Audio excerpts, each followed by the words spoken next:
All right, folks, sit back, relax. We're going to talk about the state of the vintage Magic the Gathering market. We combined a couple small transactions today. We got a small transaction over here. We got a small transaction over here. And of course, we've got a third small transaction over here. So today, we kind of, like I said, I'm trying to consolidate some of these things behind the scenes. I apologize. Some of these transactions were 1 to 2, 3 months ago.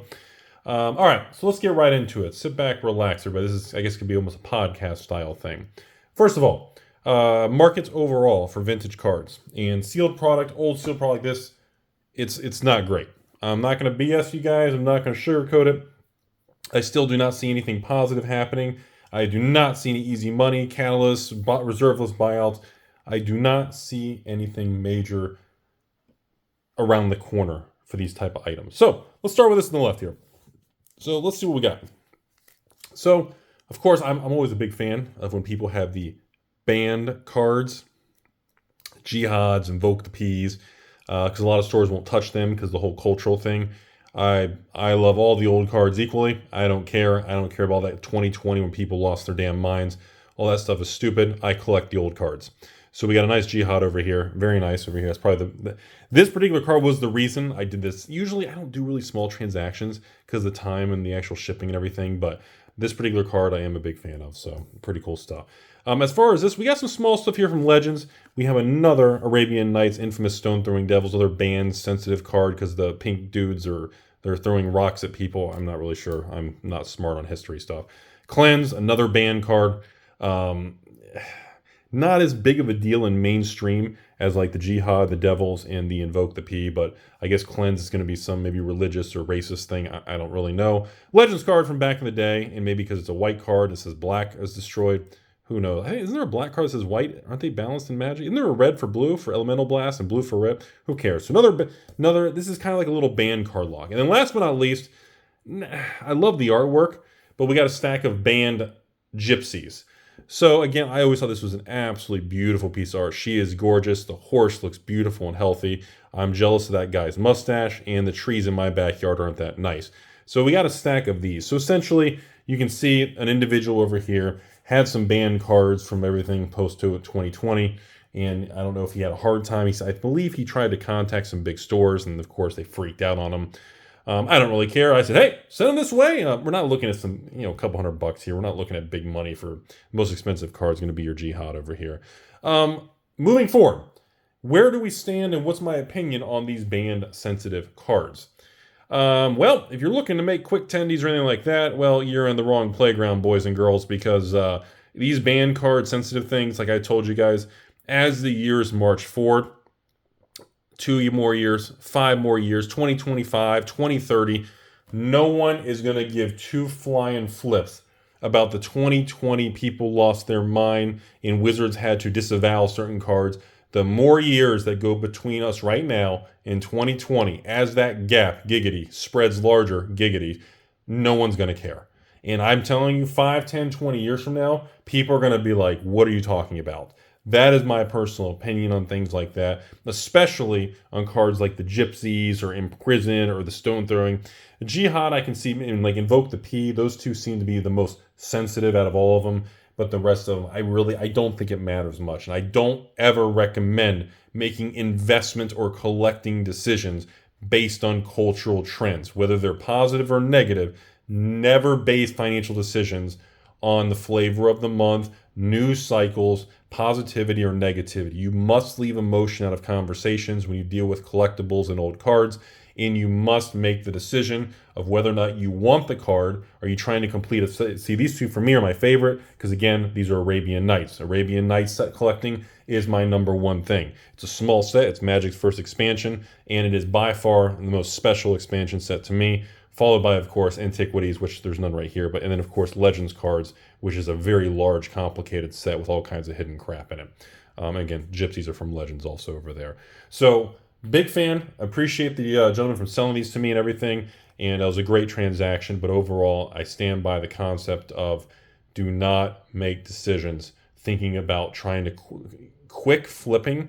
And then, honestly, the term flipping cards or anything with old stuff should be completely thrown out the window. That's really, if you want to survive in a 2023 market moving forward, and you have a passion for old Magic, post Magic 30, Fireside Chat, Dr. Cox, Mark Bathwater, Bottom Water, Cynthia Williams doing her Wikipedia presentation on PowerPoint from Windows 95. If you want to survive all that, you need to be very financially by the book, numbers, only finance, no emotion, no trying to flip, not trying to jump in and out time markets. You will fail the long term. Do not use leverage. Do not rack up debt. Do not use any form of leverage, credit card debt, lines of credit, loans. Interest rates are high. You will get obliterated. You will not stand the test of time. One of the biggest reasons I was able to make it through the 2022 crash and held up very well compared to a lot of stores that went under, discontinued Magic, fire sold everything off their books. Remember, this is 2022, last year, not in the COVID 2020 shutdown. 2022 was almost equally, if not worse, on the damage scale for stores around the United States handling pretty much vintage Magic, sealed product, new Magic, or anything. Sealed Weiss, MetaZoo, Flesh and Blood, Magic the Gathering. Pokemon was the only thing that did very well. But the Pokemon thing's there's a video coming on that. There's a lot of people getting, again, the reason Pokemon held up the best in the crash last year is because they were the only ones that didn't print anything. Every flippin' Sword and Shield set has been unavailable for like 9 months. I mean, they would make, even when they released like Lost Origins or Silver Tempest, like, here's your one wave, that's it. They put everything out of print. So again, that was the only reason it held up in the crash. Well, and I don't know, it's the only reason. People are going to get triggered on that. One of the main reasons was, again, it was so tightly printed. They didn't release more. The whole market held up. But again, there was a lot of damage last year. If you're leveraged up in a rising interest rate environment, you will not make it. The interest payments will eat away at you like Pac-Man and your wife's boyfriend going to visit the Taco Man. It ain't going to work, folks. All right, let's look at the next one. All right, what we got here in this little small batch. Again, on this small batch, I can tell you right now, the reason I wanted this small batch was here, right here, the card up front.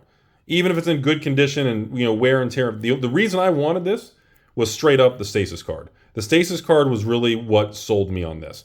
We got a nice Control Magic, we got a nice Drain Power, we got a nice Hercules Recall, we got Reset, we got some Brain Geyser, Amnesia, and we got a little Beta, Psychic, Ball Lightning, some Eggs, and of course Stream of Light. Again, a bunch of little stuff there. I mean, I think the resets are cool, and the Hercule and the Drain Power, but again, this is an alpha. This is the only alpha card in the batch, the Control. But again, conditions are not the greatest and everything. You can even see, I guess he marked on here played or good. I think he tried to mark the condition of these things. But yes, they're not the greatest condition, but I think they don't look extremely bad, but they are definitely played. But these aren't worth much in the back. The real money here is going to be the Stasis. So I guess this will bring the conversation to the two beta rares here, which is the Drain Power and Stasis, and then the Alpha Control Magic.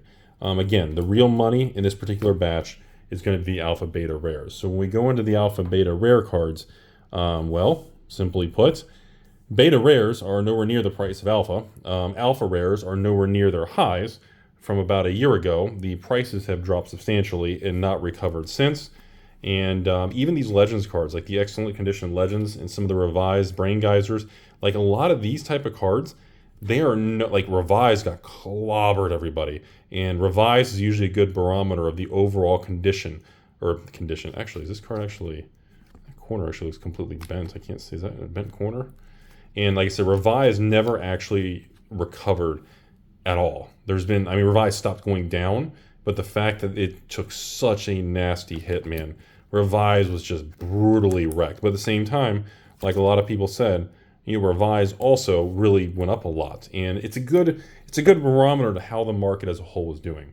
So I want to jump real quick. So we got a nice little drop of honey over here, not in the most gem mint condition, but who cares? Not too bad at all. You can see a nice little playware all along the top there. Drops of Honey, you guys know my history there, Arabian Nights. This is the card that messed me up because that was the one of the ones I missed out on getting a large position on. Again, no upside major swings of anything anytime soon on Arabian Nights or old cards because simply put, the market is just too weak. There is no money flowing into these old sets, but at the same time, it's stabilized quite a bit. It's just nowhere near the highs, and it's going to be a long time till we see any upticks. Now, one last thing, we got a Visions booster box over here. Not the best shape over here. We got a little loose tears and things here and there. We got a little rip on the front. You guys can see the rip on the plastic. We got some sticker residue and things like that. We got a popped top over here. It is sealed and everything. And remember, it always confuses people because people always say, wait a minute, is this in English? Wait a minute, is this a foreign box? So you can always tell by the actual writing on here. It'll tell you the final. So it is an English box on here, but again, it always throws people off on there on the back sometimes. It always kind of freaks people out many times. Anyways, Visions Boxes is another one of these products that has tanked substantially in financial value. Weatherlight, Visions, Mirage, Exodus, even the Urzus ones, these things are down. Holy smokes, man. These type of boxes have to be down between 30 and 60% from their all-time highs. I think Visions boxes on the open market, I don't even think they're selling for 2,000. I think they're selling for under 2,000 now, and the peak was around that 3,000. So if they're selling for, let's say, 1,500 ranged, I mean, 1,500 to 2,000, I guess. I mean, 1,500 to 2,000 is, I buy it because I enjoy it and I like them. And even with the swings in the short term, it doesn't bother me because I just like to hold on to the product. But I don't see any form of uptick anytime soon on products like this. Even with reserve list, these are very high risk for people. Don't try to time the market. Don't buy into this thinking you're going to make tendies. The market conditions for that is nowhere near. So short video today. Very simple, to the point. Wanted to go over a few small cards and just 3 small transactions here as I kind of start uploading some of these things that have been done throughout 2023 here. We got some other videos and updates. We got some Flesh and Blood collection buying coming in the next one. We got some alpha boxes and things like that. But overall, still love the cards. If you want to be on the channel, you want to sell your stuff, AlphainvestmentsLLC at gmail.com. The old PP for pictures and prices, no giggities. And remember, still averaging about 60-65% of eBay sold prices. Obviously, it can go up to the 70s or it can drop to the 50s, depending if it's heavy played damage or if it's minty and clean. And yeah, still beautiful things. I think it's a great place to store value long term, but I don't see any easy money. And I've been saying it over and over because I've been trying to get people to reset how you feel about things, and people can move on because things have permanently changed. And a lot of people still seem to be unwilling to accept that. Have a beautiful day, everybody.